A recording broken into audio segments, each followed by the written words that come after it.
Guess we're recording to the cloud. All right, gang. Kevin here, Life22, and today's guest is Ryan Webb. He is America's Councilman. Is that correct, Ryan? That's what they say. You have to ask the Twitterverse. That's where they came up with it, not me. Oh, okay. All right, yeah, I noticed the change because you're a common councilman for the Delaware County, Indiana. I was, yes, yes, I was, yes. Oh, okay. And are you running again? Is that what? Yeah, I am. So I served 4 years. I was elected in 2020. And Okay. what state are you in? You're in New York, right? We're in New York. Yep, yep, just south of So Buffalo. I'm not sure how it works up in New York, but in Indiana we have what's called an open primary. We're one of only a few states left that does it. And what it means is when you go vote in the primary, you have to pick whether you want a Republican ballot or a Democrat ballot in the primary. And so I served for 4 years, made a lot of chaos, and they did a really good trick. They played within the rules, but it was a little sneaky. I made some waves within my own party. So my party's leadership sit down with the Democrat Party's leadership, and they come up with a plan to get me out. So what they did was the Democrats decided to not run nobody. Now, the way it works is if nobody runs after the primary, the Democrat chairman can appoint whoever he wants to fill those seats, and then they run in November, right? So they really don't Oh, even need the primary. So what they did, they didn't run nobody. And then they went out and told all their Democrat followers, said, don't pull a Democrat ballot, pull a Republican ballot and vote against Ryan. So that's what they did. And we counted at least 500. I don't know what it was, but out of 14,000 votes, I lost by 68 votes on my reelection. So I really? give them kudos to them. They come up with a good game plan. They executed it. They barely got by, but they got by. So now I'm running for election to get back in. So are you? So now, like in our county, we have county legislators. I'm assuming that's what a councilman is for your county. Essentially, it's your legislative body. It's a member of Yeah, that. yeah, it's a legislative body, and we basically do it. We set the tax rate for the county, and we deal with all the financial stuff. So, sheriff department wants to build a jail or buy 4 new police cars or whatever it may be.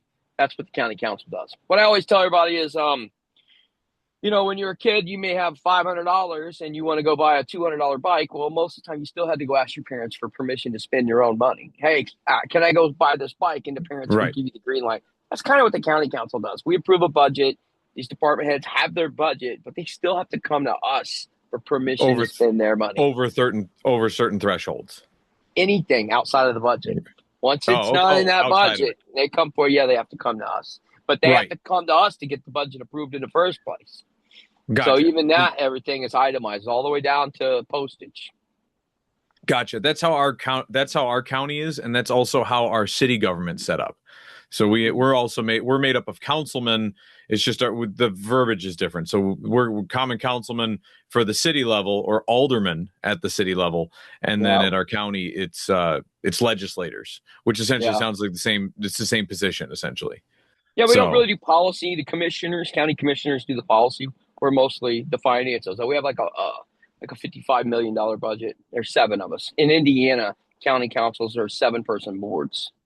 oh, okay. I was gonna Yeah. say I want to say there's like 20 to 30 legislators in No, our no county. kidding. Oh wow. Yeah. I don't know what your population is. We're about 130,000, somewhere around there. Okay. Yeah, I'm not, you know what? Pardon me. Now that you mention that, I don't know. I don't know what it just did to my Zoom. Oh, wait, here we go. Boom. There we go. I just opened it up on another screen. Yeah, because I actually don't know Cattaraugus County's uh population. Now you've got me curious. But I ran for it. I ran for a county legislator position. And if you talk to anybody that's local, a lot of them will tell you, like, I'm the local HVAC technician for the city of Olean. And a lot of people rumored that the reason that they offered me the position was because then they could get me off the common council. And Very that was possible. There's it, usually always a reason for every decision. I learned doing this for 4 years. Nothing's coincidental. right. And and to a degree, at the same time though, when I saw the opportunity, I also saw a better way for me to serve. Like, yeah, I'm not Sure. making the decisions, I'm not going to be there forever. and somebody else is going to have to take the reins up. And it was fine for a little while, and now it just, every time I turn around, it looks like just the same shit happening, just different people. Yeah, you gotta Um, look out for real life. In real life, you're an HVAC guy. People think that these elected positions, it's weird. They all think they're like these big deal. Like I know people in our community that would give anything to be elected official, and I tell them when I was there, I'm like, it's really not all that big of a deal. To be it- honest, most of the problems in my life are related to this. If I didn't have this nonsense and chaos, my life would be awesome. But I firmly believe, you gotta be the change you want to see, and if not me, then who? I was never in politics. I was just a guy who read the paper every day, got tired of seeing the same 10, 12 names, moved from position to position. And I told my wife, I said, you know what, I'm gonna run. She said, go for it. They never dreamed I would win. I beat a former county commissioner and seasoned councilman, and I beat him, and they couldn't believe it. And my goal was to turn Delaware County politics upside down and make my mark. And and I think we did that's the that 4 chaos. years. And Sometimes, if that ended up costing me a seat, I was okay with that. It was never going to be more than 1 or 2 terms anyway. I just want to right, make the most while I'm there. right. And I felt like I could serve the city better. And so, like, that's why I stepped down. But it was one of those, like, yeah, I mean, you don't get into politics for the money, right? Like, not, you don't go to like, hey, I'm gonna be Delaware County Councilman, and I'm gonna be like as rich as Nancy Pelosi. Like, you're not going into it like coming out with these huge contracts, with these huge deals. Your bank account doesn't get fatter. If anything, it gets smaller. Yeah. And your Yeah, time, and people are like, oh, you have a meeting 1 hour a week. You would know because you've served in yeah. office, but you would have most of your viewers wouldn't have a clue how much time I was tied up with things. People were constantly calling me. My wife would get annoyed. I mean, they would call me for Oh, grandparents' rights, veterans trying to get their teeth fixed. And my wife would be like, why are they calling you? I said, I don't know. I guess the word's gotten out that I help people. And even though I can't help them, I put them in the right, direction right. to who can help them. So, man, I was constantly doing things, having meetings, helping people with housing issues. Just you wouldn't believe it. It has nothing to do with my position that I was serving on the council. And I had a regular job. I worked 70 hours a week in my job. So, Right. Yeah, no, and that's the funny thing too. Like, my wife get mad. My wife and your wife probably get along great. Um my my wife my hates wife politics. Oh, Hates it. mine does too. Yeah. Anytime that like Facebook drags me into something, she's just like, "Son of a bitch, Kevin, what did you do to me?" She wants to take care of the kids, take care of her chickens, and then like and her ducks, and just be a homemaker, and that's what she wants to do. And so it's like, anytime I throw a big stone of chaos at her glass house, she gets all angry, and I can't blame her. But like, there would be people that would call me at like 8, 9 o'clock at night and just talk to me, and the Yeah. guy lived like 4 blocks from my house, and he would call me because I was his only friend in the entire world. And Yeah. I was the alderman that took his call. And then like Well, when I you're was right about that. So many of these people, they just want someone to listen to them. Most of the right, time, all you got to do is listen for a minute, and then they'll fill up whether you can help them or not. They're just not used to having someone sit and listen to them. If you right, listen, you've already solved half the problem. yeah. And then you just be telephone directory guy. Like, okay, hey, listen, I can't help you with this, but I can send you over here.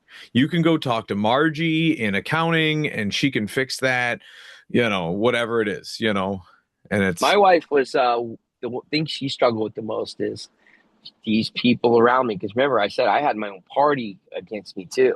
So these people who would be so friendly and bubbly to your face when they're trying to cut your throat. And my wife struggled with, being kind to their face when she knows they were snakes. And I tell her that's the game. You can't let them know that they're a piece of shit. You got to be polite and smile and nod, and because you don't want them to think they're having any impact on you anyway. And right. she would always say, "You're better than me. I just can't do it." But No, that's and that's there's just part of it. I'll smile and nod, and they know that I know they're trying to burn me, and they know that I'm trying to expose them for all the corruption that they may or may not be doing. right. And sometimes they're not doing the corruption, right? A lot of people get that they think that there's just all this corruption going on. And you're like, there could be, and there might be. And like what you just did there, you turned a light on in the back, right? Like that's all Hmm. that some of us, that's what our job is in politics, is to be there, hold a flame to some people and make sure that like they just enough for them to sweat to make sure they realize that, hey, there is fire nearby. I am not going to miss, you know what I mean? Or a firearm. I'm Sure. not going to screw up. I'm not going to do anything. I'm not going to let any improprieties affect how I do business. And sometimes just that sunshine, right, is the best disinfectant.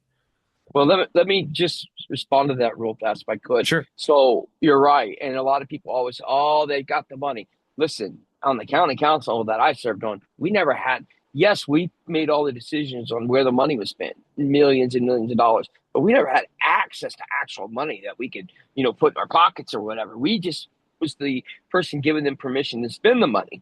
And when I refer to corruption in my county, I call it soft corruption. And what I mean by that is, I asked the State Board of Accounts to investigate our commissioners and our auditor's office for things that they were doing that were inappropriate and I thought illegal, but definitely inappropriate.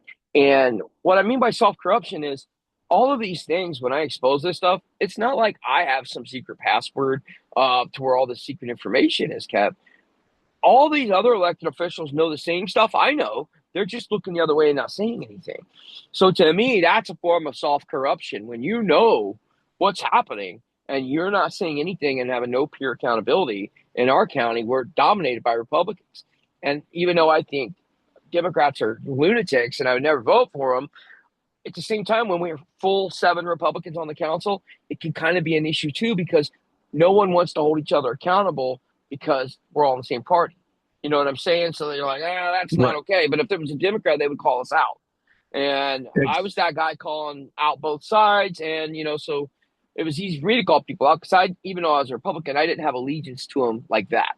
Like, I didn't give a shit we're Right. in the same party or not. If you're doing wrong, I'm going to let you know about it and tell Right. everybody. No, it's the same thing, dude. I do it every day with myself, right? Like, hey, Kev, like, can I cheat and not do my workout this morning? Can I have that sweet at lunch? You know what I mean? Like, it's the same thing. You've just got to, like, if you can hold yourself to account, then you can start holding others to account. And a lot of people don't hold themselves to account for what they do. They just do. And then they, like, oh, my buddy's not going to rat on me. My buddy's not going to do this. And it's like, no, your buddy should be your buddy shouldn't be doing what he's doing. He shouldn't be looking the other way what you're doing. This guy over here knows what you're doing. Our county did the same exact thing. We became all Republican, which I'm a diehard Republican. The problem is I'm not going to let I'm also Kevin, right? And if there's a little bit of cancer in me, I'm going to remove it. I am not going to let it Good point. grow and thrive and just dig it out. That's Good point. Well, the yeah, other thing is, when I came in, all these guys have been in there 20, 30 years. Hell, our county workforce, when I was growing up, having a county job was a good job. Well, now it's just a job because these old dinosaurs been in here 20, 30 years. They still thought $10 an hour was good money. So these guys are all making, crap wages. But the other thing that happens when you got these people in these positions for long points of time, they know the gray areas. So when I say soft corruption, it's not that they're blatantly pocketing money. They do things like, I'll give you an example. One of the guys that eventually beat me and took my seat, he was our county economic development director, and he served on the council years ago as a Democrat. Of course, he crossed over. Well, he was making.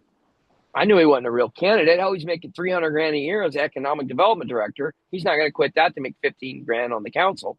So I made the right. comment, well, this gentleman, he can't be the economic development director and be on the council. And the president of the council said, well, that economic development director, that company, that's in his wife's name. Well, if you're from around here, no one knows that guy's wife. He's the face of that company. He's the guy in the meetings. I don't care that the paperwork's in his name or his wife's name. We all know he's the guy. But she Right. had done the gymnastics in her mind to say, oh, that's fine. That's a gray area. It's technically not a conflict of interest because it's not him. It's his wife's company. Well, you and Right. I know that don't pass the smell test, and I don't think that's what the voters want. They don't think that's okay. I've done videos on that too, like, because I've called out some of the local county legislators too, and it's like, if it doesn't pass the smell test, if you can't, if it smells like corruption, like there should be a rule that you should just stay the hell away from it, because most likely it is corruption. And if it's not corruption and it looks Mm-mm. like corruption, it should be charged the same. You walk into a school with a pistol, it doesn't matter if it has an orange little cap at the end because it's a toy pistol. They're treating it like a pistol. You're going to jail. Like Yeah, that's possibly shot. right, possibly shot, Yeah. right? Like that's the same thing, man. Draw and quarter people that do corruption. Okay, it's this is legitimately corrupt. Hey, this smells like corruption. Like you might just get probation for that. Like I don't know. Yeah. I'm a big firm like that's, and sometimes I battle with myself. Like okay, these are all the freedoms we're all afforded, and then somebody does something that like challenges it, where you're like, man, I really want to just pull that freedom away from you, beat the daylights out of you, and hand it back to you. But you can't do that. You can't strip somebody of a freedom, but they've found a way to kind of loophole their corruption into that freedom. And so now they're kind of hiding behind it. Well, in our county, it's so embedded. I mean, our mayor just went to prison 5 years ago for corruption. There was a whole FBI sting, several department heads, the Really? mayor, all went to prison for kickback bribes, all these things. And so these people get so accustomed to these things that, in my opinion, are unethical. But what's wild is many of them started out just like me. They're a regular citizen who wanted to do good. And they get in there, and the other people put their arms around them. And I know this because they tried it to me several times. They would put their Right. arms around Ryan. Welcome. Okay, you made it. We didn't think you're going to get here, but you're here now. Just be glad you're here. They would look at it as, hey, be grateful you have a seat at the table and sit back and enjoy the perks. I would look at it as, okay, I've infiltrated your group. Now I'm going to run and tell everybody how it works. So when they would tell me all these things, say, okay, now, don't say anything. I'd be like, yeah, yeah, yeah, okay. And then I would go right out to my car and go live on Facebook and and I'd put it out there. Like, this is what's Right. happening. And I don't do well with that. I don't buy into that. But it was so wild to see how many of them started off wanting to do the right thing and just got sucked into the machine that is Delaware County politics. We could And have a hit reality show if TLC ever came here. I promise. right. And dude, and it's everywhere, because I've seen it at our county level, I've seen it at our city level. Like, and I want to say it's almost a human nature thing. And like what you're describing is this archetype. It's almost like county and city politics end up being like entering a prison, right? Like every prison's not the same, but you go in there and you make too much eye contact, you make too little eye contact, you talk too much, you take somebody's offering of their pudding. Like next thing you know, you're holding their pocket your entire term, like Yeah, you're in. You're yeah, in. that's Yeah, you're that. right. There's a lot of unwritten rules. And when I came in, they were all so shunning me. They didn't sit me down and tell me nothing. And I came in during COVID. So, usually they have like the seminar the state puts on for new elected officials. All that stuff was gone because of COVID. So I literally was winging it as I came in. Nobody told me nothing. I mean, I had to learn it all on my own and make allies. And that's one of the things I'm so proud of that I was able to get done. We got some really huge legislation pushed through, me being outnumbered 6-1. Even though they were Republicans, they were all against me. It wouldn't matter if I said, hey guys, I got a cure for cancer right here. They're voting no because I said it, right? They're going to vote against it. So Yeah, what I you're would do, Serpico. You're the cop that didn't take the sure, bribe. I would take and I would use the public as a tool, and I would create this tremendous amount of public pressure on social media where they had no choice but to go with me because otherwise the public uproar was so bad. Like we got the biggest raise for our county sheriff's department in the county history. They were against that, but people were so pissed when they found out they were losing good police officers over a little bit of money. I wrote a resolution banning tax abatements for industrial solar farms. They didn't want to do that. But the public support for it was so huge, they had no choice but to go with me on it. So, I told my wife, yeah, I can be outnumbered, but with enough perseverance, we can still accomplish things. I just got to use the public as a tool. Right. And yeah, so yeah, and I laugh at stuff like that because we had the same exact issue during COVID. It was almost like revivifying the police department budgets because people were like, "Oh my God, really? Cops only make $10 an hour?" And they're like, Yeah. "Oh." so they can sign up, they can be a cop, they can make like minimum wage, they can get shot at, like they have to deal with domestic violence, and then you turn around and you're like, oh yeah, by the way, every person, like little kids are gonna walk as you walk by, they're gonna point at it and be like, mommy, that's a racist, like Yeah. like they just treated like garbage. People were spitting And on them. well, no, not in the county. I'm not a county councilman, so the county police pretty much service all the small towns, right? The city maintains most of the city stuff, so that's their public. That's their safety. There's no city police officers coming out to their rural town on the outskirts of the Yeah, city. They may have a couple volunteer, reserve guys who work weekends and have other full time jobs, but they don't have actual right. trained police officers. So that's what the county does. So when they hear that we're losing these guys because they're going across the street to work for the city and get the $20,000 hiring bonus or whatever, they're Paying for their pissed. training. Yeah. Yeah, that's affecting their public safety. Right. And so we had the opposite problem. So our county doesn't have police officers, quote unquote, they're sheriffs. And so the city was losing cops to the sheriff's department because the sheriff's department at the county level was paying better. And so and it was easier gigs, and they were doing the same thing. We've got all these little towns, villages, everything else. And if, being one of the few cities in Cattaraugus County, we were the only ones with a police force. Like the village of Portville next to us has like one or two cops. Allegheny's got like 4 or 5 cops. You know what I mean? But it's like, for the most part, if you're little bodunk, like 1,000-person townships, like you have the sheriff's department and the state boys if they're in the area. Yeah, yeah, yeah. I made a So commitment that transparency. I always told everybody when I was an elected official, and even now as a candidate, I said I'm the most accessible, transparent elected official in the entire state. Being accessible and transparent and public safety was probably the two biggest core principles that I tried to promote as far as what I stood for, along with fiscal responsibility, things like that. That's another thing, fiscal responsibility. You haven't asked the question, but in my sure. county, I made a New Year's resolution to say no more. I got 6 kids, and I said I'm going to make a resolution to say no more in my life to my kids when they want things, to my wife, and on the council. Because these people come up there, these department heads will come up there and ask for hundreds of thousands of dollars outside the budget. And the council just rubber stamping everything. They say yes to 95% of the requests. And I said no. I said no in 1 year more than all of those councils and commissioners combined in my entire 4 years. That's how often I tell them, you got to show me an invoice, an estimate, who's, because they were just too confident. They would just say, yes, we just had another department head. Let me go off the rails here for just a second to give you a quick Sure. backstory.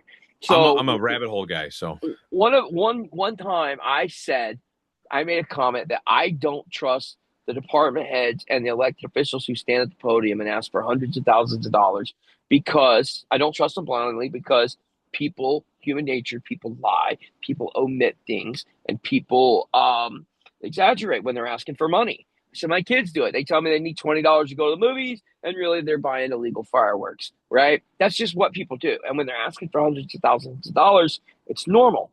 I thought that was a basic normal thing. Our Republican Party chairman issued a statement condemning my comment that I said that, because I said I didn't trust all the department heads blindly. I said there's very few people that I blindly trust, and none of them are in that room at that time. And wouldn't you know it, just about a month ago, one of the department heads actually got caught and is facing indictment for embezzling thousands and thousands of dollars. And by that, her husband is another department head. And then there's another department head who they had a relationship with. So we got one employee getting fired, 3 department heads on suspension, all because the council would ask questions. They blindly trusted her. And when she would say she needed this money for whatever, they just did it. And she's one of the ones I would have never guessed. So you never know who's going to do these things. So I was always skeptical, and I would always treat it like it was my money. If you're asking me for this money, I'm not just going to rubber stamp it and give it to you.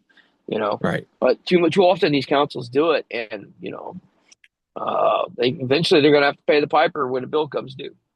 Yeah. I mean, and so I've been on both sides of it too, because I like, and that's I've been up there where you rubber stamp stuff. I've been up there. I've passed shitty legislation as well as good legislation. Like I got regrets on some legislation. I've actually reached out to people that I knew that were opposed of it. And I was like, you know what? I was like, you were right.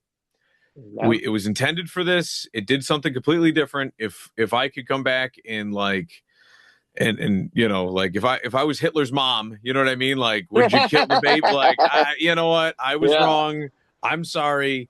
Let's let's retract this one. You know what I mean? And I'm dancing on the I'm dancing on the pro-choice kind of argument a little bit. I don't really want to go down that road because I'm sure you probably see eye to eye with me on that one. But Yeah. I was uh oh shit, I lost my train of thought, what I was about to say for a sorry, I sec. derailed you. I did the same thing that you did with the tax abatement, banning solar farm abatements for solar farms. I did that because I made a mistake. This big company come in and asked for solar farm abatement. I'm like, yeah, solar, okay, cool. So I thought we did a good thing. I said, is there anybody opposed to it? No, nobody's opposed to it. I go home, tell my wife I think we do a good job. Well, come to find out, nobody was paying attention. No one even knew about it. So the next meeting, there's hundreds of people. Not only are they opposed, but now they're organized. They got legal representation, and they're pissed. And so I had to, assess the situation, and I said, we've made a mistake. So I led the effort to repeal the abatement that we granted. And it got voted down, but our attorney told us it would be case law for Indiana. No county council had ever repealed an abatement they'd given before. That company threatened to sue us if we did it.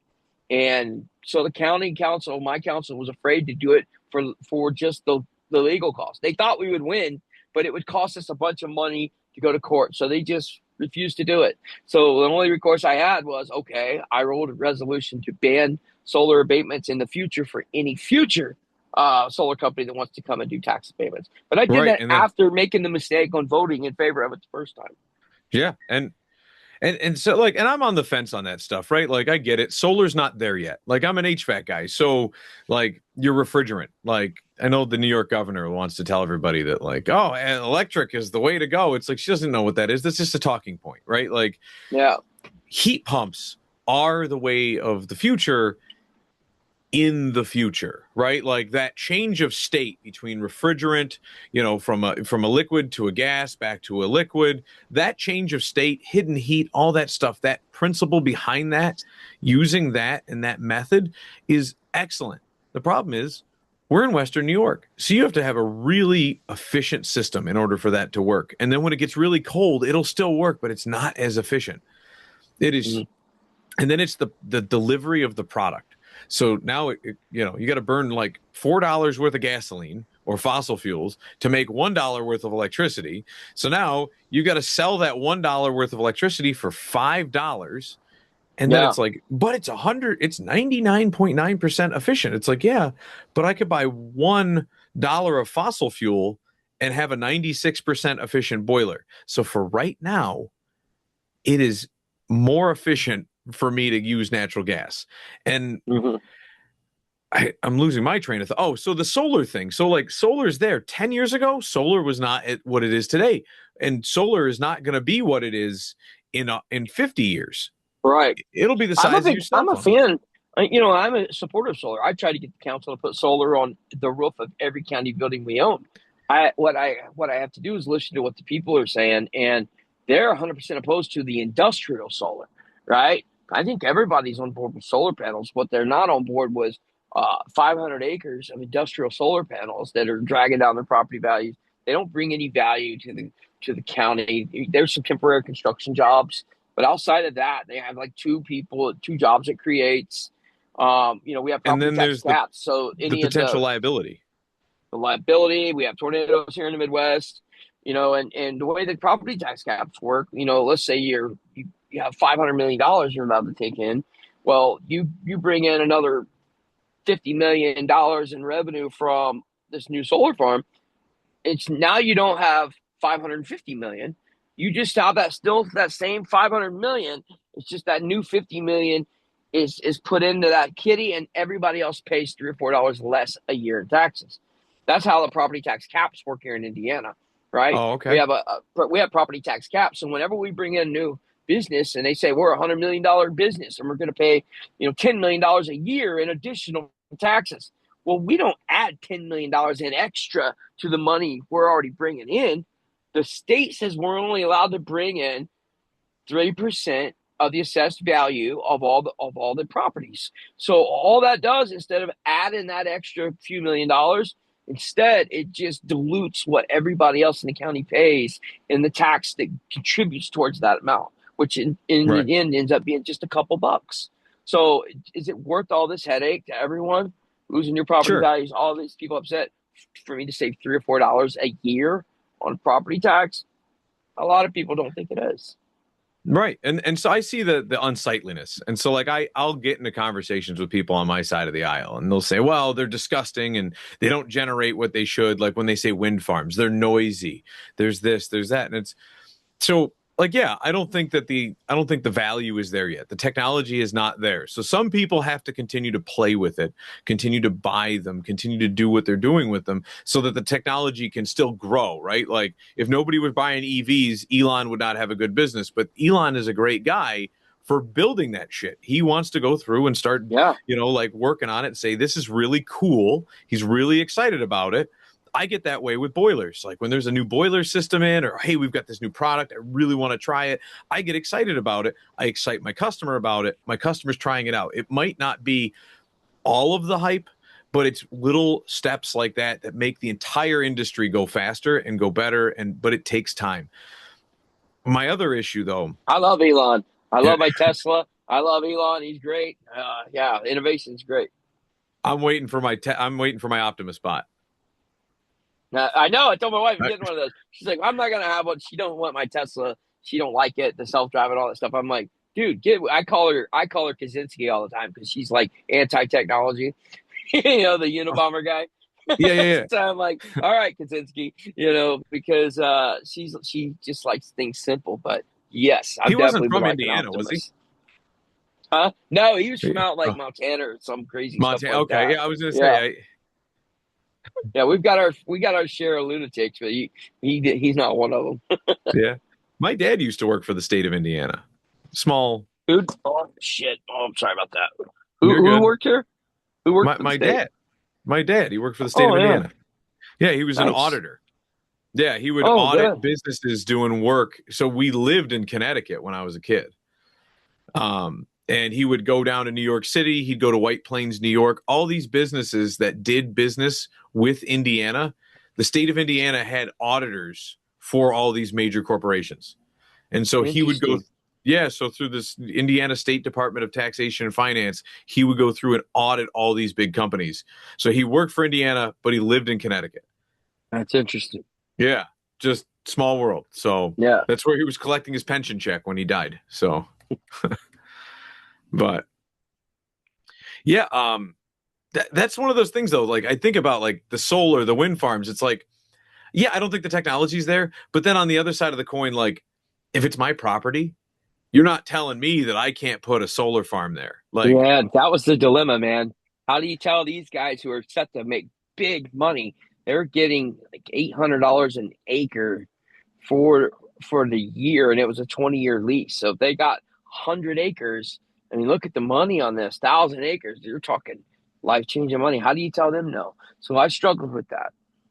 right? Yeah, when it comes hard, it comes when it comes. What is it? When it comes good, it also comes bad, right? Then it's one of those phrases that people use, and it's like you all of a sudden you hit it big, right? You're Eddie Murphy, and you just got your first big movie, Hmm. and like you do what Eddie Murphy did, and just keep banging them out. You just do every movie you can while you can be making that money, because before you know it, you get canceled, and you do Yeah. a movie and you do 10 years of it, and then all of a sudden you're Robert Downey Jr. and they're canceling you for doing blackface in Tropic Thunder. Yeah, you know what? I never understood that. Like, it's one thing if you go to like a Halloween party, I guess, like Trudeau, but Yeah, dude was playing a role in a movie. Like, he's playing a that was role in a movie, bro. Like that is wild. Like Robin Williams will be next for Mrs. Doubtfire. Like I never understood them canceling Robert Downey Jr. for that. yeah, like cancel him for Ally McBeal. in like the, Yeah. the late 90s. Like, Yeah. There's other stuff we could cancel it for. That's funny. cancel him for like even just being the boyfriend of Ally McBeal in the 90s. Like, That's funny. yeah, yeah. That was during the time that like I remember being just man, I probably wasn't even old enough to watch the show. It was just on. And it was one of those, it was just on. And it was like, it was one of those, like, he just kept popping up in every news feed. Like, just, and it feed, news channel, right? Like Yeah, every news channel. we didn't have feeds back then. Yeah. We didn't have feeds back then. No, he had this way about him where all of a sudden there's like every day I'd get home from school, I'd watch like the Drew Carey show while I do my homework, and then all of a sudden it'd be like, later tonight we're going to discuss Robert Downey Jr.'s next DWI, and you're like, man, he's popular. Yeah. Yeah. He was everywhere. Yeah. He was everywhere. So you got a big camp. Well, how does your election structure work? Like every state's different, right? So you have a primary in June, I'm guessing. No, it's May. So the way the council works for my position, when I won the county council, there's seven of us, right? Right. Four of them, there's four districts, one, two, three, four. And then there's three at large. When I won, I was an at large candidate, meaning everybody in the county voted for those at large. Well, those are every 4 years, but they're staggered with the four districts that are every 4 years too, but they're staggered. So you have an Right. election every 2 years for one of those council seats. So I didn't want to wait 4 years, come back around the at large. I wanted to run. What's funny, my opponent is my neighbor across the street. Great guy. Malts my leaves, right? I told him I'm running against you. I'm going to take your seat. Nothing personal, but if I'm going to lose, I just want you to beat me. I don't want no shady shenanigans. How would people cross over like that? If I lose on my own, I can live with it a little bit easier, because Right. Yeah. that Some left a nonsense. bad taste in my mouth a little bit how they did it, and so that's why we're doing that one, and it's in May. And again, if I get through this one, then we should be home free in November. But yeah, that's how it's structured. Okay. You know. Well, that's cool. So should be home free because you're doing a primary, right? In the Republican side? Hmm. Yeah, I don't see a Democrat winning in November, um, and that was another reason why I picked the at large or the district one. Is it's my district is mostly rural, um, so all those Democrats. We have a college town here at Ball State, and a lot of those Democrats that crossed over came from the city. So I feel like I'll have a lot less. There'll still be a handful of them that can cross over, but not as many. You know what I mean in that district Right. race, and yeah. So I don't think that'll be as big of a problem having to deal with those guys with that. So yeah, that's the decision that we went with.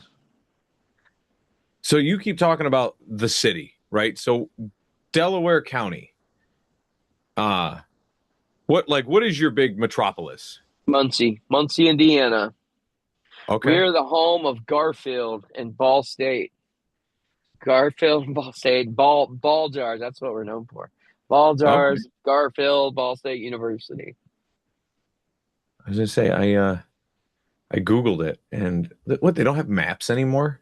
Oh, there they go. You gotta go find it. Um I also pulled up that we have 77,000 people in Cattaraugus County. Oh yeah, a little Yeah. bit smaller county. Yeah, Yeah. Yeah. So but a little bit we've got a lot smaller. more legislators than you do. Yeah. Well, do you guys have? Is your county city combined? Yeah, yeah. So it's well, So so do we you have a city county government where it's all one government? no like we have our county government and then like we have each city or township will have their town boards or their city boards. Hmm.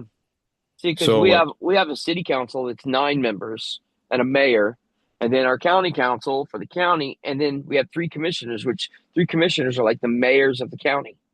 So it's a oh little okay. different structure. Isn't it weird how each state does it different? Yeah, yeah, yeah. So yeah, I was gonna say so because you keep talking about how you had a mayor that was indicted like 5 years ago, right? Yeah, yeah, Is that like was he the mayor of Muncie or was he the yeah. mayor? Okay, Gotcha. So he Yeah. was a mayor, not a commissioner. Okay.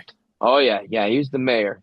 Because He I've was the heard of mayor. some counties actually having a mayor, right? Like our county has an executive who Hmm. essentially like it's like a school board, superintendent.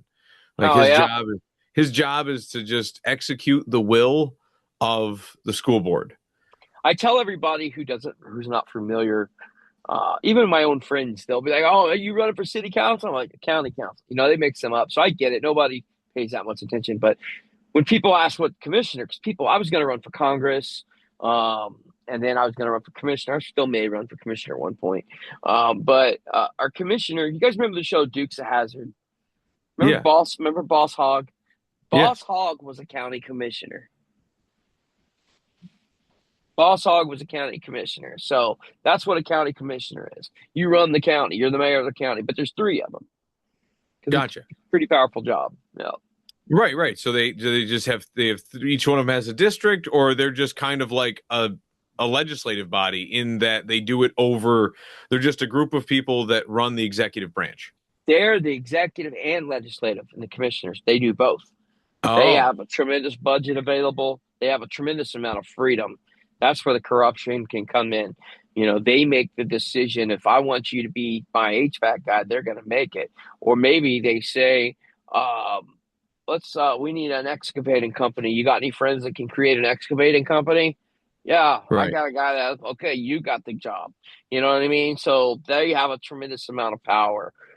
In right. fact, when our mayor went to prison and our building commissioner went to prison, that's what he was doing. He was creating an excavating company, and he was tearing down these dilapidated houses. And he got so greedy, he would just turn in these invoices at the Board of Works meeting, and they were rubber stamping them. And he got so greedy, instead of actually dealing these houses and inflating the numbers, he would go around and giving them the address of already vacant lots and give them an invoice for 15 grand for tearing down a house. And they would just rubber stamp it, not even ask questions. And that house had been torn down 20 years. There's no house there. And he got incredibly sloppy. And some citizen watchdog who, asking for public records requests or whatever, he caught them. And then they tried to retroactively cover their tracks and go back and backdate, you know, um, the quotes and all this stuff. Several of them got caught up. Several of them That's went to prison. and it's those watchdogs out there, man. Yeah. Those are the people out in the crowd with those lighters, just like you and Yep. me out there being public officials. It's like, hey, it's my job with my flashlight to disinfect this shit. And Yeah.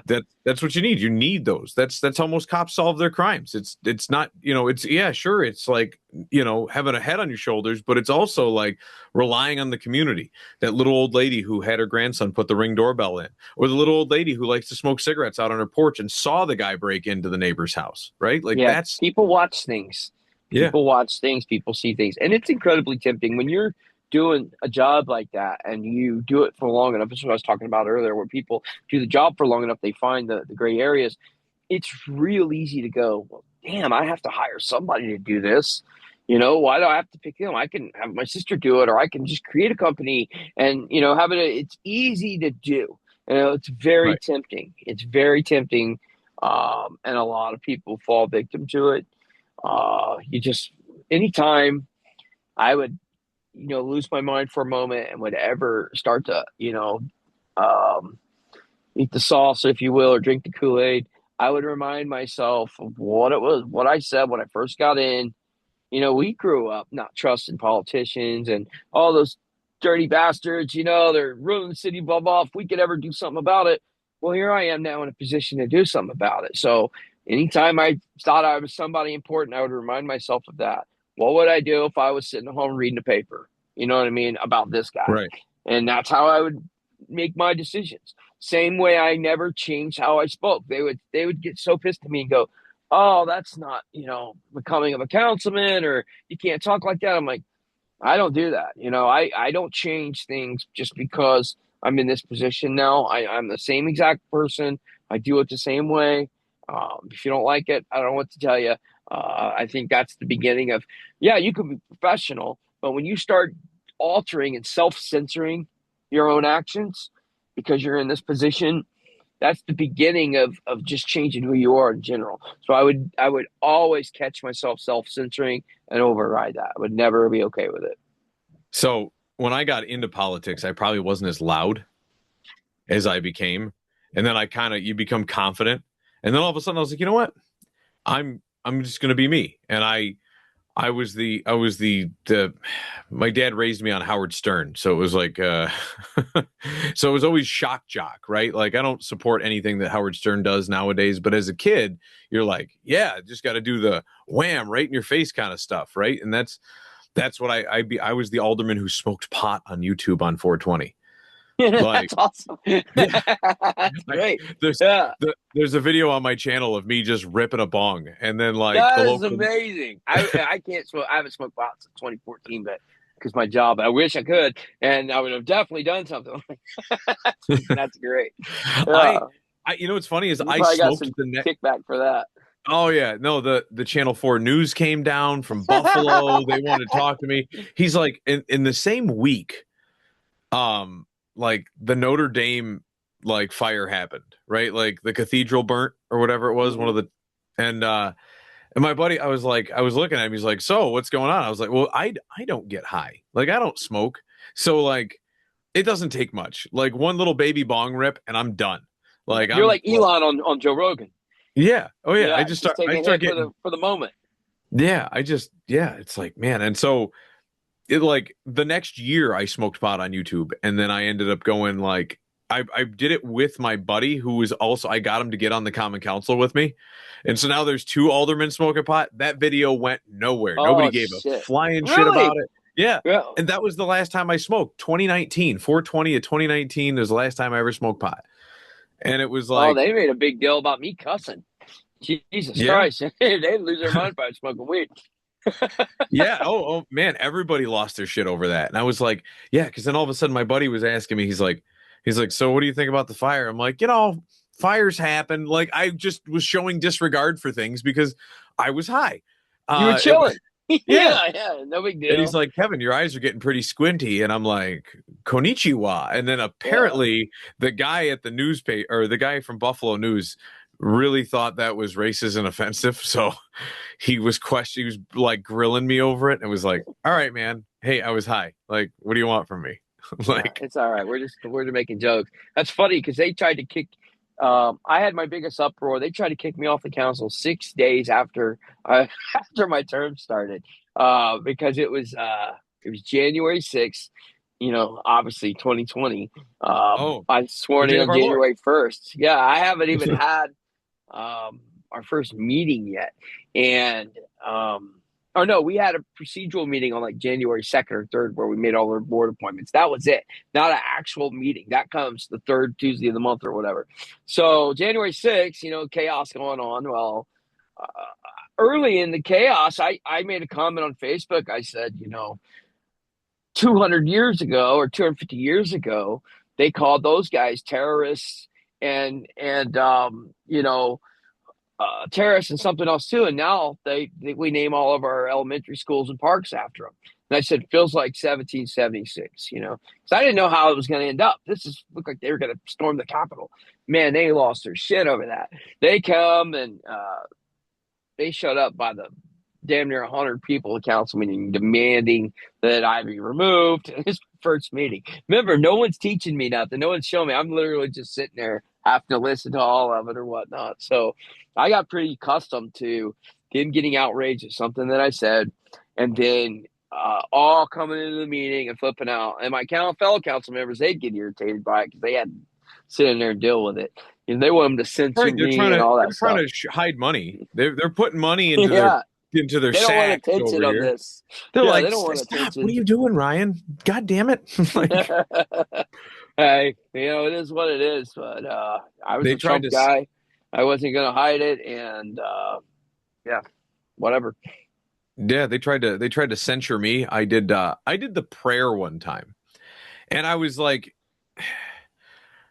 we have a lot of like we have some Muslims in our community. We had a synagogue in our community, and this is probably something I probably more or less I don't know, regret as I'm getting older.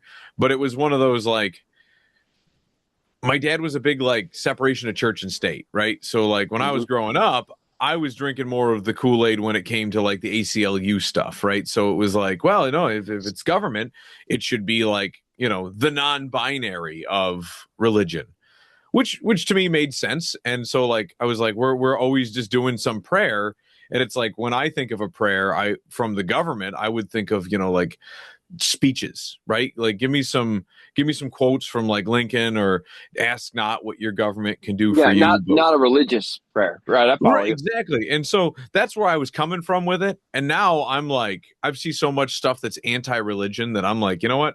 I'm not even draw a line in the sand anymore. If people want to say a Yeah, prayer, say a prayer. People don't want to say a prayer.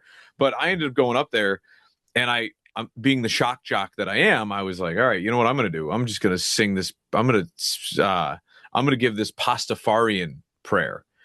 You ever followed the Pastafarians? mm-mm. No, the god, the Church of the Flying Spaghetti Monster. No, I'm familiar with that.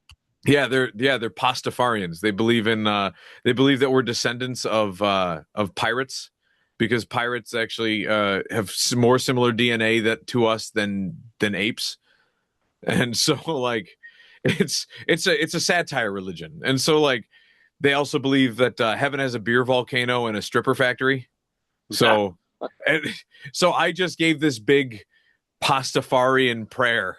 And then I was like, at the end of it, Ramen. And it happened to be the night that like the head of the zoning board commission, like she she was retiring that night after 30 something years.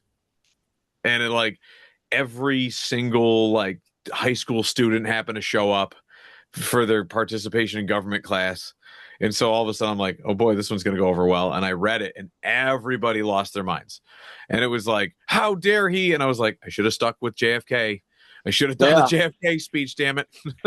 that's funny you said that because when I trolled the libs and I come out and identified as the woman of color, uh, man, they lost it. They showed up in droves to the council meetings, but it turned out one of my fellow council members had died. She was an old lady, sweet lady, and they were going to do this, whole memorial thing to her and dedicate everything to her and everything. And the whole council meeting got hijacked by these lunatics coming in there, just irate, bunch of trannies and, rainbow warriors. And they were in there just raising hell. And some of my fellow council members was irritated that the memorial council meeting for our fallen co-counselor had been hijacked by my antics again, which again I didn't bring these people in. I Right, didn't right. invite They them just in. happen to. They're pissed. I said I think it's a good thing more people are seeing government meetings, but whatever. There was a whole group of high school kids that came in and everything, so it was a big deal. And that reminds me, because I don't think so, for like I followed your antics. Like, and so um I for a lot of my audience out there, I don't think they went down the rabbit holes that I did during 2020. So like just to just to reiterate, like your previous antics, like the big one, the one that put you at least on my map, was that you identified as a black lesbian woman, correct? Yeah, well, yeah, I changed it to a lesbian woman of color. Oh, okay. I'm And sorry. I said, because people are like, "Oh, you're not black." I said, "Well, but I'm Native. I got Native American in me." And I said, "I'm a lesbian because love my wife. I'm still attracted to my wife, and that'll never change." So, I'm a lesbian woman of color, and they lost their minds. They went crazy. Yeah, they that's they were that's where you popped pissed. up on my radar. So like actually that's probably something we probably should have opened with, but um Yeah. Oh yeah, I because that's what most people talk about. And the funny thing is, so much of that interview I did with Mount Walsh, they think that's all like satire, or whatever. That's all true. Like when I said that my great great great grandfather was the Cherokee chief walking stick of the Cherokee Nation in North Carolina, that's true. I said, courtesy of Ancestry.com.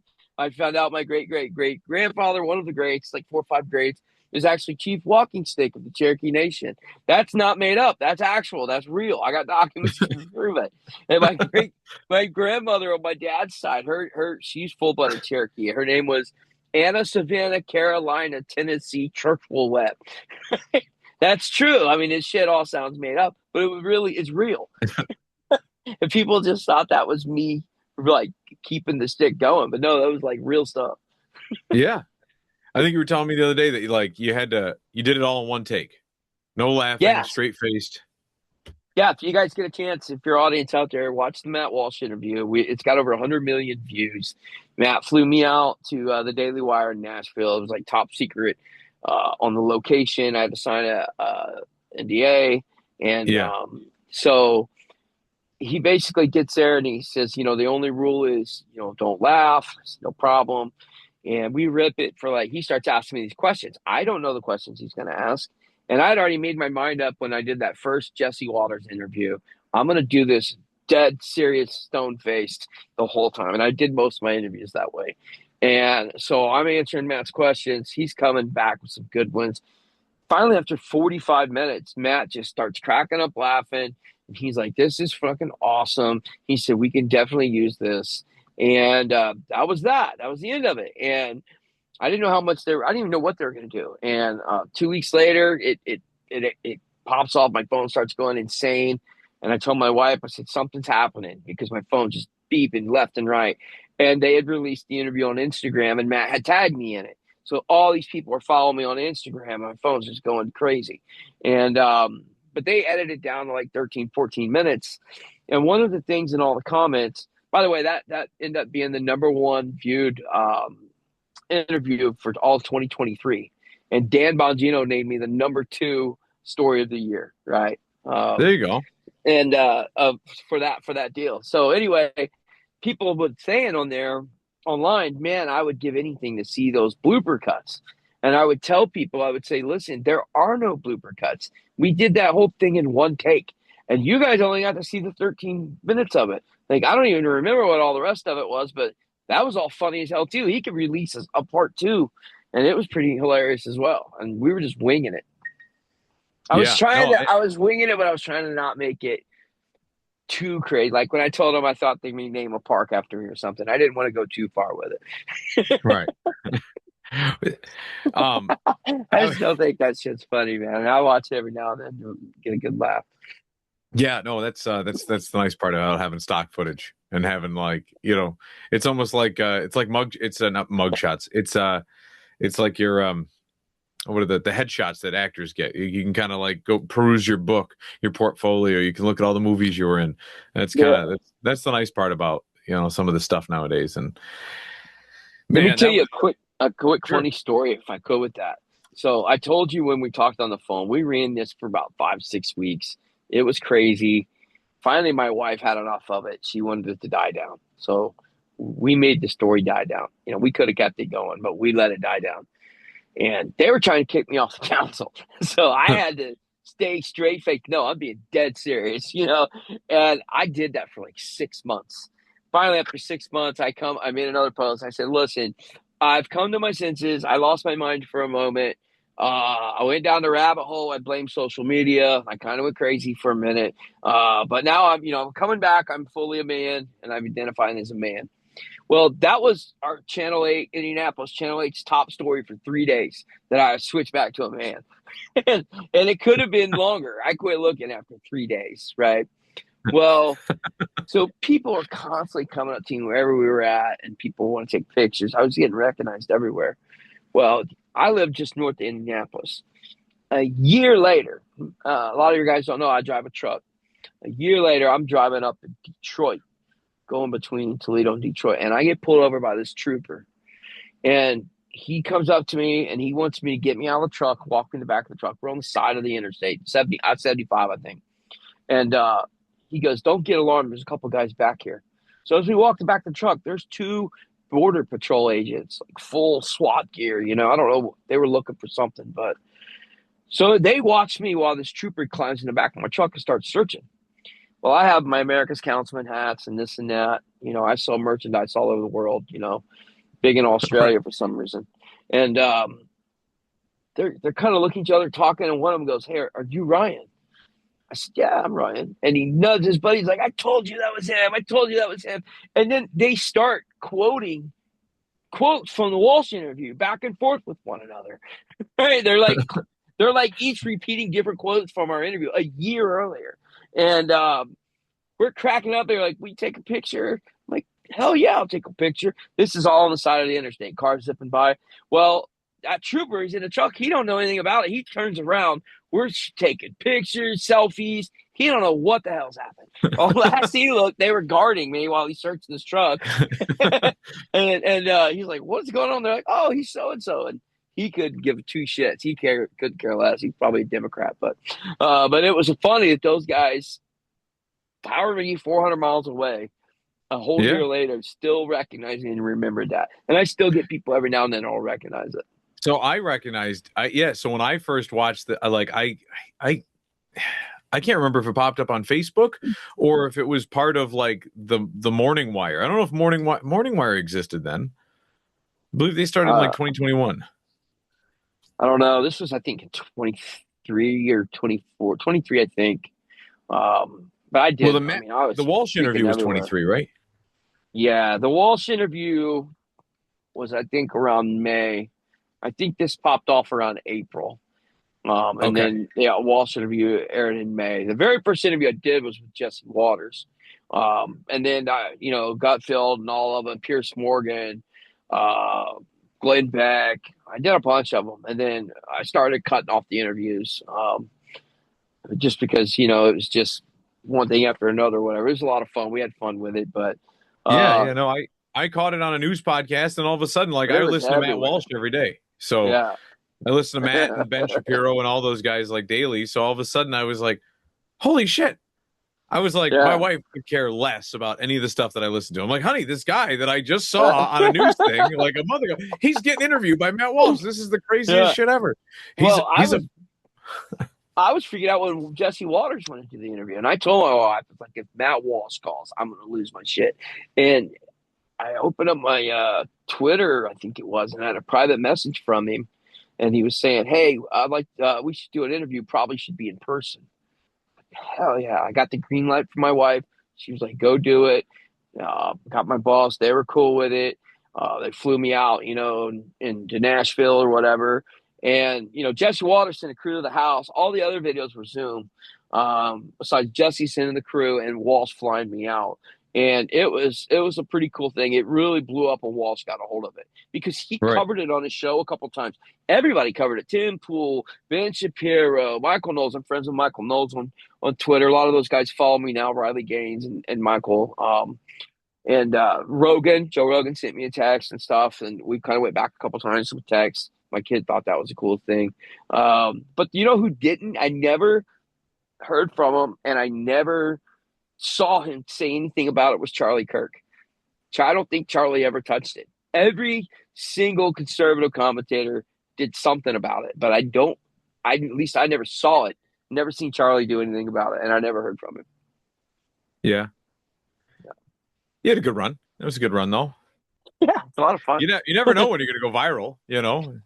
Yeah, it was, and it probably wouldn't have if I wasn't an elected official. I'm sure that boosted it, and it didn't hurt that the number one video they took off was the Channel 8 news lady. I told you this earlier when they called and Yeah. asked for a statement. I wrote them a response declining to do this interview, and they wouldn't use that as my statement. So they do their top story. She's reading this thing, and she's like being dead serious. This black lady talking about me being a transgender woman of color, and it's so funny is that she's having to read it with such a straight face. I think that's what made it take off. Is her reading it like it was real and happened to pretend she knew it was bullshit, but she had to read it like it was real, and they all Right. had to read it like it was real. Yeah, And because what if you truly believed that? well, And that's so what now, it's ended up being. yeah, We set their movement back so far because a week before they were saying all you had to do was just say it, declare it, make it so, and you are. You're a woman, you're a man. All you have to do is declare it and feel it. No, Right. You're a Cobb you have to salad. prove That's nothing. it. That's right. Well, fast forward to me doing it. They all of a sudden set back their own movement 2 or 3 years by saying, no, you can't possibly be because you haven't done no hormones. You haven't changed your documents. You haven't done the social stuff or told your family. I said, wait a minute. What are all these, things that you say that has to meet this checklist? You guys just said that you didn't have to do anything. You've set your own movement back. Right. So it was a real beautiful moment to hold the mirror up to them Well, and yeah, and, but you and could be show lying. the contradiction of their ideology was so apparent, and they knew it, and that's what made them so mad. They Right. knew that it was exposing them, Did you get any and death threats? oh my God, I still get death threats. I get death threats all the time. You know what I mean? All the time. And yeah, we had to increase our security. Bunch of them, like 4 carloads of people showed up one night at 2 in the morning and all jumped out next door, dumped 2 bags of trash all over the front yard. They got my little old neighbor's yard. They thought it was my house mailbox, but it was my next door neighbor. And so we had our security. I carried my pistol with me everywhere I go, and the sheriff's department had to have several more officers at the county council meeting because they were all threatening me on Reddit. They had to, I come in through a different door, all this bullshit. So some of them were annoyed by that, but oh yeah, we definitely got some death threats. Yeah. Man, Uh, that poor little old lady. oh, she was pissed. She got beating on my door at 8 in the morning, crying. Ryan, what did you do? That's how I'm, it has to do with me. I'm sorry, Miss Jenkins. I'll be right over. Yeah, I'll get it cleaned up. Don't worry. yeah, Like, yeah. I felt bad. Bro, it's funny you said that because just about a month ago, I went out. I had to go to a candidate's breakfast where I was doing a speech. So I was rushing. I walk out the door, and it's windy because the rainstorm's getting ready to come in. My whole front yard had been toilet paper rolled, right? But not just my yard. The next 4 houses, they had to have used 75 rolls of toilet paper. There was so much toilet paper. And then I thought, because it was so windy, I'm like, okay, did they get my yard and all the wind blew into all of them, or did they get one of them and it all blew to me? And then I thought, well, it's probably me they got. And then I found like 4 whole rolls in my yard. So I knew it was me. But then it all blew down to the neighbors. I had to leave. The rain's coming in. So my wife had to get out of bed, go out there, clean it all up real quick before it rained. But that was just a month ago. So yeah. Yeah, you it's always still got a lot something. of fans out there. When I leave every morning at 5 a.m., I walk out that front door. I don't have my gun in my way. I have my gun in my hand. I still do this to this day. My gun is in my hand. I walk to one side of the house. I turn to look. I go to my other side of the house. I walk in between my car and my wife's car. I look around. I look all around, open up the door, gun in, I get in, and then I close the door. Then I put my gun up. I do that every single day. Nobody's going to sneak up on me if they're going to, because they stalked me. They wanted to know where I worked. Somebody followed me to work, staked me out. I leave for work at 5 a.m. And they finally figured out where I worked, put it on Facebook, and they were all these fucking retarded Democrats were organizing by the hundreds and calling my corporate office, trying to put pressure on them to fire me. They were trying to cancel me left and right. Right. I told you they all signed me up for hundreds and hundreds and hundreds of emails, like companies. Like who has that kind of time? And You know how long it well, takes to sign up for an email list? They did it well, for actually, hundreds. you mentioned that the other day. There's actually spammers that do that. So, somehow my email got like hacked, and so like somebody found out that like my account like on Amazon had had 2 different emails, and so whoever comes in, they actually sign you up to a bulk list. Like they actually have like programs which now are called AI, right? Like they sign you, like the AI will sign you up for like these huge spam lists, and it'll be so much that it'll overrun like Google and Yahoo that Yeah. they'll actually like lock your account out. Well, they were signing me up to stuff that they had to pay money for. I got a thing that was like some devil worshiping club that thank you for your $10 donation and all kinds of shit. Yeah. And I'm like, all So right, those well, you might guys act are a little spending different, your but money. Yeah. right. I And was gonna say, oh, sorry. Oh no, you're good. It was a lot of lesbian stuff and gay stuff. I'm sure there was some spam stuff in there, but it turned on a dime. I mean, and I had my county email, my email and my campaign email, so three emails at least. And I mean, I would Yeah. have hundreds and hundreds and hundreds So every day, every day. so that's what That my was IT probably the guy most said. annoying thing out of all of it. So what they'll do is they'll figure out how to crack one or two of your emails. If they can crack an email, what they'll do is that's when they'll spam it.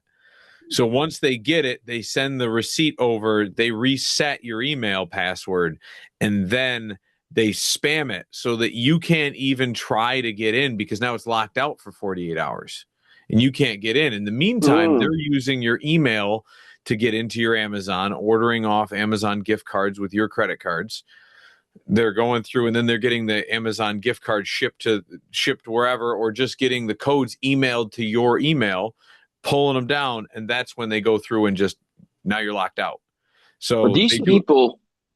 these people were the most disgusting, hate-filled, deranged people you could ever meet. They think they're so loving and so considerate and compassionate, and they were just filled with hate constantly. I mean, they would talk about, I hope your kids get raped and killed, and I mean, just the most disgusting, foul things you could Yeah. ever say. I Oh posted shit. just a Yeah. picture of my kids, had nothing to do with political. They would go crazy on there, and when you're elected official, you can't block people, right? Right. My wife would be like, just block them. And I'm like, I'm not allowed to block them, I don't. and Yeah. I she's don't block anybody. on People my block campaign me. stuff. Right. And so yeah, they were doing all of those disgusting things and saying all these things. And they were trying to make it unsafe for me. So they actually coordinated.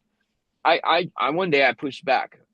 I took a list of the 10 most rampant lunatics, and I put their fucking picture, their profile pics out. And I was like, these are the crazy bastards who were a threat to my safety, blah, blah, blah. Well, I have a lot of followers too.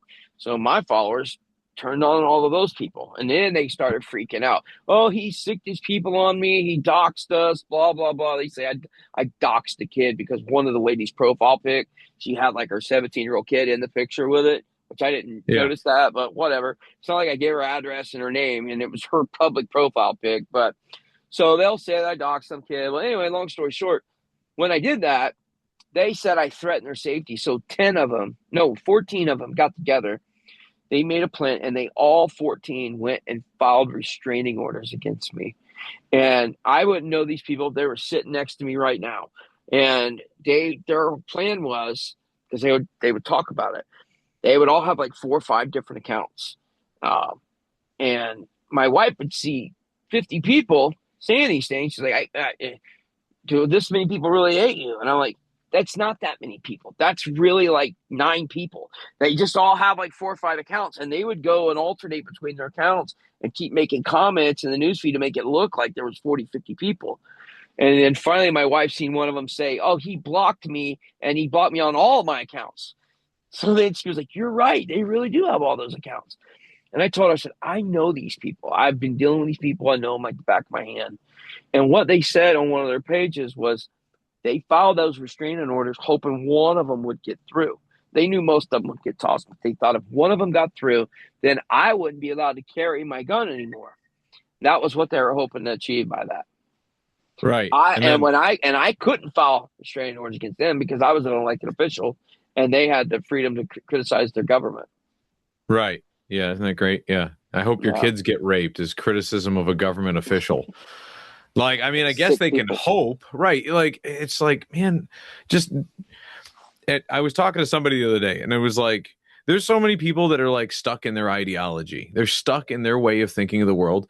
And it's like, if you just, I said, it would be great to just interview a zombie, like just get somebody dressed in zombie face and just like, tie him to a chair and be like, I want to know what your thoughts are on, like, I don't know, the current, the current Iran war. And they'd be like, and just start like just foaming at the mouth and be like, yeah, yeah.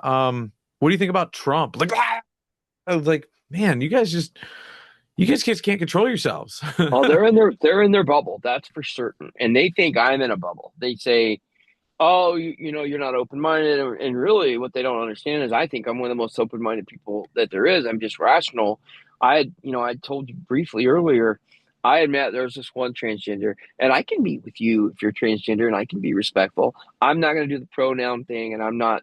I mean, if you want to go have a beer, we can have a beer and have a good time. But the second you start saying, "Okay, Ryan, now I need you to refer to me as a woman," or I'm not going to play that game. I'm not going to do that.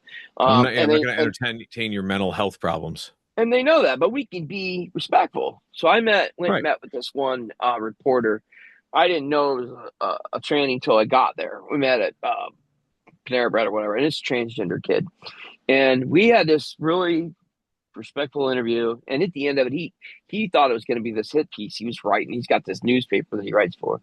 And he tells me at the end of it, he says, "You're not what I thought you were." And I told him, I said, a lot of people say that to me. They get the internet version. They see what people have repeated in the local community groups. They think they know who I am, and then they'll sit down with me or they'll meet me and they'll go, "You're not what I thought you were, or you're not what I thought you would be." He come Right. away with that experience. I have another one I'm about to do tomorrow night when I get home. Another transgender that said on one of my comments, I think I made a post that I was endorsed by the lieutenant governor. And we were at the White House on Monday, right? I was at the Yeah. White Yeah. House on Monday. Did I tell you that? You've seen that. For I the saw it. That's yeah. So I was like, you know what? I should reach out to Ryan, get him on the show. So we were at the So White House, and I do a video at the White House touting what I'd done on my campaign. Well, it's got hundreds of negative comments. Like out of 112, like 3 are positive, right? They're all just people hating. And this person said, "I would actually sit and talk with you, but I don't think there's any room for love in your heart. It's just hate or something along those lines." And I remember that first transgender I met with, and I said, "You know what? If you did sit and talk with me," and most of these people I don't respond to anymore, but this one I did. I said, "If you did sit down and talk with me, we would probably both find out that we both agree on more than we disagree on, and right. that we can be respectful of one another, and at the same time, just agree to disagree on the things that we don't agree upon on." And I said, "I think we could do that. Where would you like to have a beer?" They sent me a private message, and I thought it was a woman at first, but because I never clicked on the actual picture, but once I looked, it's a dude. And so anyway, we're gonna go have a beer tomorrow, and we're gonna have a chat. And I expect more than likely it'll be similar to the other situation. They may not come away as one of my biggest fans. They may not come away. They still may not even like me that much. But I don't think it'll be the vitriol that they currently have from what they see on Facebook that they think is there. You They think know, that gotcha moment. Like I'm going to get the in-person gotcha moment with yeah, this guy. we're gonna have a respectful conversation. I'm not gonna be rude because if I'm talking to a training, I was a supervisor building locomotives, and we had a transgender in there, and there's ways around that. I just won't use language where I have to say he or her. I use your name.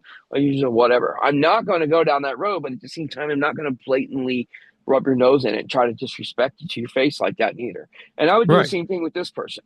When we chat, we'll talk, and I will do everything I can to not use he or she, because if I do what I want to do, then they're going to be offended by that, and I'm not going to do the way they want me to do it. So the only alternative is I will just do it differently and call you by your name, because I'm not Right. going to, Because you're capitulate. there for substance of a conversation. You're not there to just get in a fist fight. Like there's That, and there's I'm not there to jujitsu rings validate for your that. feelings. I'm not there to Right. validate your feelings and contradict where I stand on my moral ground either. I think we can both have our own moral ground without either one of us, giving up where we stand on the issue. If that Right. makes And then sense. yeah, no, and then yeah, but you're there for the substance. You're not there to get in the pissing match. So like you want to have a conversation. Like this person wants to talk to me, they want to talk to me. We're going to talk about real things. I'm not going to, I'm going to just step aside all the nonsense they're going to try to entertain and be like, "No, let's talk about real things." That's Well, my I get wife it. is a little nervous because she's always nervous from these people. She's worried for my safety all the time. They come up to me in the stores and they'll put their phone in my face and things like that. And, you know, I'm pretty well known around here. And I've always said that if anybody ever makes a move on me, it'll be one of these trannies, somebody in the transgender community. I guarantee it, because they're the ones that are the most batshit crazy. So Right. when I told her, "Hey, that girl I told you I was going to have a beer with," turns out it's a transgender. So that made her a little uncomfortable, but you know what? We'll see how it goes, and Yeah. hopefully it works out okay. Yeah, for sure. We're getting to the hour and a half mark. You got to put your daughter, you got to call your daughter and put her to bed or something, right? So, Yeah, yeah. If you have any specific questions you got, I can we can do another 10, 15 minutes if you want. But yeah, I'm gonna call and tuck her in. But I don't want to just cut you off. If you have anything that we haven't gotten to, no, now'd no, be a good nothing I time can to think do. of. I'd love to have you back on the show. I've got a lot of repeats. You know, so like a lot of times, this is kind of my podcast was started like to like it was like all the crazy stuff that like you've experienced too in your life, right? Like I was like, you know what? I need to ed TV this shit. I need to Truman Show my life. And that's how it started. Then it became like, all right, Kevin's ranting about this. There's local politics. There's a post about this. There's an interview with a cool guy named Ryan from Indiana. You know, like I've like last month, was it 2 months ago? We had Jackson Lahmeyer on the show. He's running for he just announced last week he's running for um state senate for Oh Oklahoma. yeah, So you know, we had him on the show. I've got like two of his books. He keeps writing like 2 books a year, and then they send me his books to review and read. And so very I'm, cool. yeah. That's very So cool. Saturday we got Kenny Paul Carey coming on the show. So it's Well, that's funny. That's funny with the whole podcast thing. I've got people, even my wife said it to me today about starting a podcast, and I'm not familiar enough with it to do it. I got a lot of good stories to tell. I tell everybody, like you think of the top three or top five story in your life, and I've got 45, 50 of those. Like I've lived a yeah. lot of lives. I've got a lot of wild shit that I did back in the day. Like I'm writing this book, writing this autobiography book about I just wrote down, I sit and I thought about all these different stories. And what I'm going to do is I'm going to sit down and do 15-minute segments telling each of these stories. And I got about 45 to 50 of them. And when it's all done, I'm going to take those audio, clips and create those and make them a book. And I thought that's the best way for me to do it is to tell the story and then use that audio and make it into a book. But I've done a lot of things, man. You know, a lot of people don't realize I come it wasn't always. I was an addict for 5 years. You know, I've had 4 motorcycle crashes. I've almost died several times and got addicted to pain pills and, went down that path, was in the streets. I sold drugs back in the day for years, for like 15 years selling drugs and just living a street life and coming Yeah. addict and now get my shit together and, then become it's really a success story. Then you get become an elected official and all these things. So I would go work in the jail with these jailers because I would go around to all the department heads and spend time with them, go on sheriff's ride-alongs. And they would have these guys in jail, and I would tell them like, I've been in this jail. like, Right. like you can still make something. You if you haven't went too far this could just be a setback. I mean, I know you get Even if you have. motivational things, but I was able to climb out of that. Now I got a great life, great wife, and if you'd have looked 10 years ago when someone would have pointed at me and asked, do you think I'd be where I was today? No one would have took that bet. No one, no one. Because it just didn't look like it was going to work out that way. And I've been blessed to do it. So yeah, I've got a lot of great stories, and I'm gonna figure out a way to tell them. But Yeah. some of If it's you some ever of it's need if pretty raw, man. It's not the most flattering. My buddies have already said, "Do not use my real name," because right. they were all there with me. One of my buddies is a sheriff's deputy. He's in half the stories with me, and now he's a cop. And he did Yeah. half the wild shit with me. Yeah, no. If you ever need help like with a podcast or anything like that, just let me know. Like I've like because like I do distribution on it now. Like if my podcast isn't huge, you know what I mean? Like 3,500 followers on YouTube and like the same on Facebook. Like it ain't huge, but it's one of those things. It's like it's my release to the world. Like it's like, man, this is my hobby. This is the thing that I enjoy doing. This prevents me from like snapping and you know being a raging alcoholic. Like That's good. and yeah, and Everybody should have something like that. It's like a yeah, diary. You're like yeah, doing a diary, but you're doing it to the world. Right, yeah, because I want to be honest with people. People are like, "Well, who's Kevin?" It's like, well, you've got the autobiography right here, baby. And like, I would love to write an autobiography someday, or just write a book in general. Like, there's tons of things I would love to do if I had the time. But it's like, Yeah. I mean, I and so my guest on Saturday is Kenny Polcari, and he's like a financial analyst, and he was on Wall Street for 30 years. And I've even told him, and because he was like, because he does his podcast on Substack. He releases his Substack and he's got YouTube videos and then he shares them onto Substack. And I'm like, if you ripped them into audio, you could reach more people. Like, I'm not a big audio guy. Like, I will listen to Matt Walsh and Ben Shapiro every day and I'll listen to them, but like it's playing in my pocket. Like, my phone screen might be off, but the video is still playing. So, like, I'm Right. a video podcaster. Like, I don't typically go out of my way for audio only, but if I'm like 90% of it is me listening to it. And so like, but people love audio. And I learned that doing this, kind of being in this hobby. And like, so I use Transistor and I push out everything and it hits like, I'm on Apple Podcast, I'm on Spotify, Pandora, iHeartRadio. It pushes it out to a whole bunch of like different apps in Lebanon. Like, That's wild. yeah, Well, that's funny you say that because I just like to tell stories and share. I feel like I've lived such an adventure. And I tell my wife, I said, this could be a motivational story for somebody. And she's like, yeah, but she's, the embarrassing stuff she wants to leave out, the selling the drugs, going to getting arrested. Now, don't get me wrong. I'm not a felon. I've never, been arrested for nothing crazy or anything like that. A couple times here and there, and never convicted of anything or anything like that. But, I can see dealing why you're drugs and afraid. doing all these things. She's a nurse.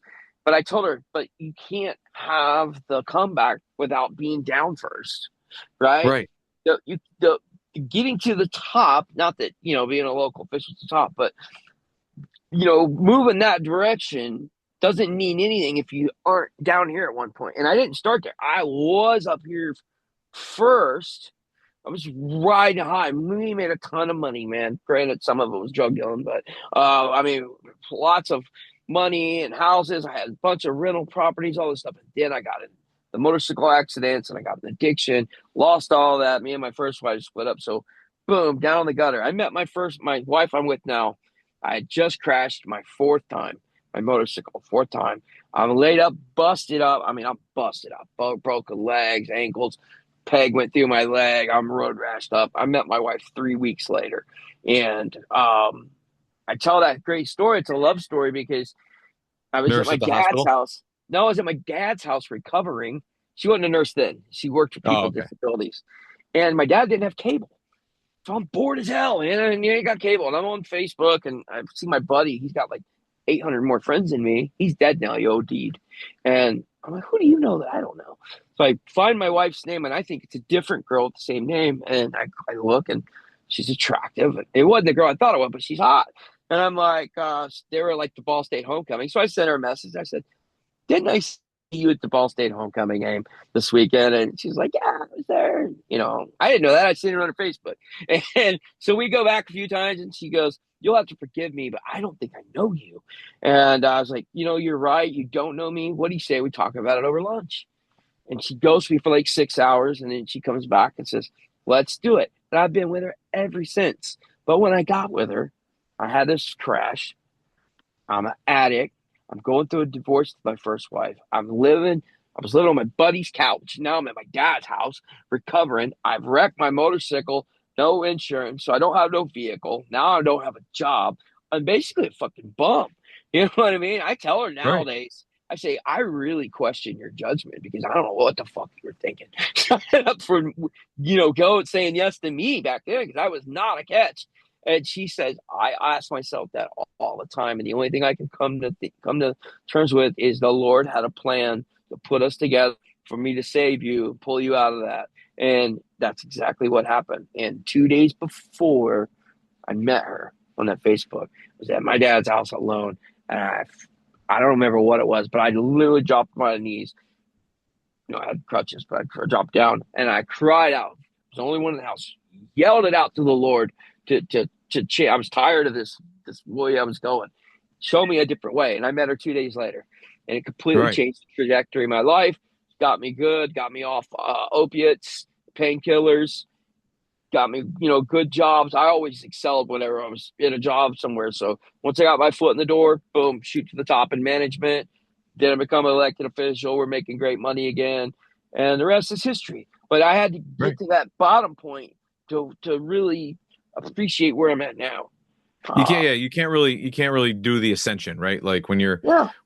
you're Otherwise, like, you're just oh, a guy who has a good job and was an elected official, but you don't know what it took to get here. right, You right. Yeah, have but no if you're, idea. if you're JFK's kid, right? You know what I mean? Like, or you're JFK, right? Like you're born with a silver spoon in your mouth. You know what I mean? Uh, Like, and like, oh, well, you just went, from here to here. Well, like, no, we want the Vivek Ramaswamy story. We want all the way here, like poor immigrant parents all the way up. Just, and for proving me, himself. it's even one step because I was here and then I went down here and then back up. So Right. I was rocking it before I fell into the addiction, dropped all the way down, and then was able to fight my way back up. Uh, It's definitely that trajectory. People follow the so, trajectory. so I'm hoping to be able to somehow share that without opening old wounds, and embarrassing anyone. That, But you you got to know, be humble. We do some embarrassing shit. We have to own it. Yes, I did some dumb shit, and and and all it's you good can do mental is own health, it. man. Yeah. You do stuff like this, it's great mental health. That's the kind of mental health stuff that like actually like makes transgenders realize like the path they're on, and they start reversing course. And So and when I do that stuff and they try to bring it up, oh my God, he was arrested. Like, well, yeah, we've already talked about that. Well, that's old news. You take yeah, that away from them. Nobody can criticize you about that because you've already put it out there. If you take right, away their ammo, they don't get to use that no more. right, yeah, I get it. I get it, So, man. but I'd love to come back sometime. Yeah, for sure. Well, stay in touch. I've got your number, and from there, guys, we'll do our sign out. So, gang, I hope you enjoyed our podcast today with our new friend Ryan Webb, who is America's Councilman from Delaware County, Indiana, and we'll catch you guys next time on Life 22. Yeah, you guys can.